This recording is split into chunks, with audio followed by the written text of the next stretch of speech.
ত্রয়োদশ জাতীয় সংসদ নির্বাচনকে সামনে রেখে পুলিশের জন্য 40,000 বডি ক্যামেরা কেনার পরিকল্পনা করেছে সরকার। রোববার রাষ্ট্রীয় অতিথি ভবন যমুনায় প্রধান উপদেষ্টা ডক্টর মোহাম্মদ ইউনূসের সভাপতিত্বে অনুষ্ঠিত বৈঠকে এই পরিকল্পনা নিয়ে আলোচনা হয়।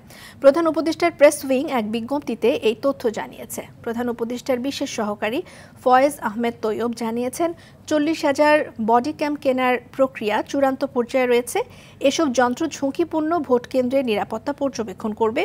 এরই মধ্যে জার্মানি, চীন এবং থাইল্যান্ডের 3টি কোম্পানির সঙ্গে ক্যামেরা সরবরাহের বিষয়ে যোগাযোগ হয়েছে।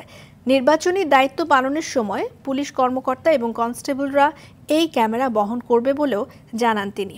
তাছাড়া আসন্ন নির্বাচনের জন্য একটি ইলেকশন অ্যাপ চালুর পরিকল্পনার কথাও জানান ফয়েজ আহমেদ তৈয়ব।